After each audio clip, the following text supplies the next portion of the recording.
Okay, I did want to take another look at a different passage just to show you that sometimes the students don't have the answers right there. They really do have to dig. And one important thing that a student should know about English is your answers are here. English is amazing. Reading is wonderful because your answers are all right here in the passage. If you strengthen your muscles and your brains, you'll be able to prove your answers. So that is one way to get them excited about English. And I also get them really pumped up about piggyback questions because they're getting to check their answers. So this was another passage that we read in class. And so the first thing we did was we circled the title, Think, Think. Now, this is an excerpt from Harry Potter and the Chamber of Secrets. Now, Harry Potter is very popular amongst students. There might be students that have read it. There might be students that have watched the movie. So there's a lot of background information on this. So most students know that Harry Potter is a wizard. Most students know that there is magic involved. Now, if they haven't, then obviously we discuss it, we talk about it, and then we read the passage, and they start getting entertained. They start picking up on this. So after you circle the title, you think, then you scan the paragraphs 1, 2, 3, and you start from the very top and you scan all the way down to the bottom. And while you're doing this, number one, you're numbering your paragraphs. And then number two, you're pulling out what type of writing it is. So as they get to the bottom, students start raising their hands to offer up their answers, and they know that they can pull out that this is a narrative write. Some things that they saw: dialogue, characters, and then I prep them for what they are going to be seeing: a plot mountain, theme, setting. We talk all of this before we get started. So after they scan the paragraphs 1, 2, 3, now they go and read the questions, and I have them annotate all of the questions before they read to help build that background information and to help give them a purpose to read. Now, when they're reading this passage, they should have been very excited because all of these questions were part A, part B. So all of these questions were piggyback questions. Now, we're going to specifically take a look at question 2. So the following question has 2 parts. Answer part A, then part B. Before I even read what the question says, I discuss with my students that this is a piggyback question, that it takes 2. So you're going to use the text to answer this one, and then you're going to infer with the text to prove your answer. If you pick an answer choice up here and you don't have text evidence to prove it, you might want to go back and check your part A because it's probably incorrect if you're not able to prove it with your text evidence here. So that's a little trick right there so that you can go in and check yourself. So let's look. Which of the following best defines what Uncle Vernon means when he says abnormality in paragraph 19? Okay, so I know immediately I'm going to go over here and I'm going to highlight paragraph 19. Sometimes my students like to put a little number right above it. So when they're reading the passage, they remind themselves, oop, I got to answer a question about this paragraph.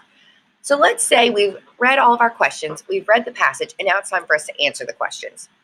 So they're going to come back here. They're going to see that they have to go to paragraph 19, and they're looking for abnormality. What does it mean when Uncle Vernon is saying abnormality? Well, if you read paragraph 19, I warned you, I will not tolerate mention of your abnormality under this roof. We don't have a context clue in this paragraph. It is very difficult for the students to pick out what he is talking about.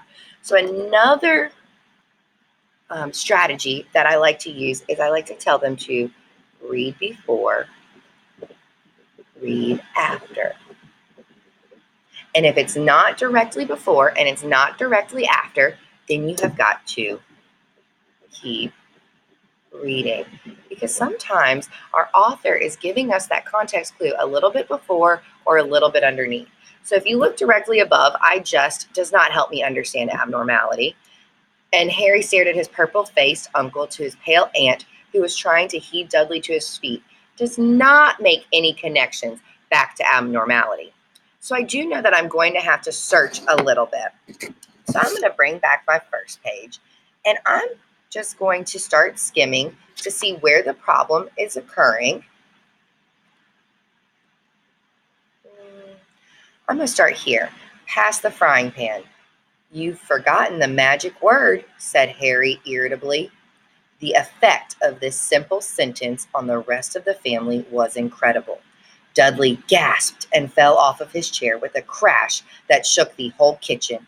Mrs. Dursley gave a small scream and clapped her hands to her mouth. Mr. Dursley jumped to his feet, veins throbbing in his temple. "I meant please," said Harry quickly. "I didn't mean—" "What have I told you?" thundered his uncle, spraying spit over the table, "about saying the M word in our house?" "But how dare you threaten Dudley?" roared Uncle Vernon, pounding the table with his fists. I warned you I will not tolerate mention of your abnormality under this roof." Harry stared from his purple-faced uncle to his pale aunt, who was trying to heave Dudley to his feet. Okay, so now we're getting a little bit more information about what Uncle Vernon is referring to. So if we go and look at our answer choices, when Uncle Vernon is talking about abnormality, we know that abnormal means different. So is Harry different because he is evil? No, the children should be able to pick up that no, he is not different because he is evil.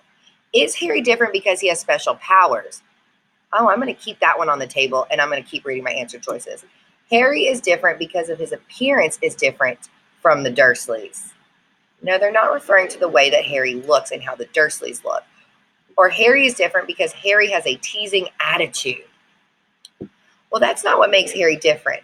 Harry is a wizard that attends Hogwarts Wizardry School. So Harry has special powers. So this right here is going to be our answer. Now we're going to go piggyback, and we're going to try to find a piece of text evidence that proves that Harry is different because he has special powers. "How dare you threaten Dudley?" roared Uncle Vernon, pounding the table with his fist. Does that prove that Harry is different? Not at all. It doesn't talk about Harry's differences in that answer at all. Uncle Vernon sat back down, watching Harry closely out of the corner of his small, sharp eyes. That does not discuss any of Harry's differences from them. This is actually giving the reader imagery about how Uncle Vernon is sitting. So that is also not our answer. It does not connect. Uncle Vernon has been treating him like a bomb that might go off at any moment. Does that connect back to Harry's abnormality of special powers? No. As a matter of fact, he was not normal, as it is possible to be Harry Potter was a wizard. Now, it says right here, he was not normal. That connects back to abnormality, which connects back to his special powers. So their correct answer was D.